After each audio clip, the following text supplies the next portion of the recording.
नमस्कार। क्या आपका मन बार बार भटकता है? क्या आप चाहकर भी ध्यान नहीं लगा पाते? तो यह वीडियो आपके लिए है। आज हम आपको श्री कृष्ण की वो गूढ़ शिक्षा बताने वाले हैं जिससे लिए आप अपने मन को नियंत्रित कर पूरी दुनिया जीत सकते हैं। श्री कृष्ण ने कहा था, जो अपने मन को वश में कर लेता है वही सच्चा विजेता होता है। तो चलिए जानते हैं कि कैसे हम अपने मन को शांत और नियंत्रित कर सकते हैं।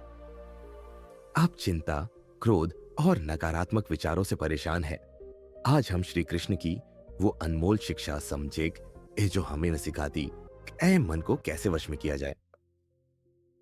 उन्द्रेदात्मनात्मान इनात्मानमवसादयेत आत्मैव ह्यात्मनो बंधुरात्मैव रिपुरात्मना धान्यर्य अरिवयु अर्धक। मनुष्य को स्वयं अपने मन के द्वारा ऊपर उठना चाहिए और अपने मन को गिरने नहीं देना चाहिए, क्योंकि मन ही मनुष्य का सबसे बड़ा मित्र है और वही उसका सबसे बड़ा शत्रु भी बन सकता है। श्री कृष्ण हमें न बताते हैं कि अगर हम अपने मन पर नियंत्रण पा लेते हैं तो यह हमारा सबसे अच्छा मित्र बन जाता है। लेकिन अगर हमारा मन हमें न नियंत्रित करने लगे तो यह हमारा सबसे बड़ा शत्रु बन जाता है। तो आइए जानते हैं मन को नियंत्रित करने के श्री कृष्ण द्वारा बताए गए ये 3 उपाय। पहला, ध्यान, मेडिटेशन और भक्ति। योगस्थ कुरु कर्माणि संत्यक्त्वा धनंजय सिद्ध सिद्धयो समो भूत्वा समत्वं योग उच्यते इरनाचिज अर्थ। हे अर्जुन, योग में स्थित होकर कर्म करो, आसक्ति को त्याग कर सफलता और असफलता को समान मानो, यही संभव योग कहलाता है। श्री कृष्ण कहते हैं कि मन को शांत करने का सबसे सरल तरीका है ध्यान और भक्ति। जब हम भगवान के नाम का जप करते हैं या मन को एकाग्र करते हैं तो हमारी भटकती हुई सोच धीरे धीरे स्थिर हो जाती है। ध्यान हमें अंदर से मजबूत बनाता है और विचारों को नियंत्रित करने में मदद करता है। दूसरा, कर्म योग। व्यर्थ चिंताओं को छोड़कर कर्म करो। कर्मण्येवाधिकारस्ते मां फलेषु कदाचन मां कर्म फल हेतुर्भूर्मा ते संगोस्त्व कर्मणि अहम तांबारी अर्थ। तुम्हें कर्म करने का अधिकार है, लेकिन उसके फलों में कभी आसक्ति मत रखो, न ही फल की चिंता में कर्म करने से पीछे हटो। श्री कृष्ण कहते हैं कर्म करो लेकिन फल की चिंता मत करो।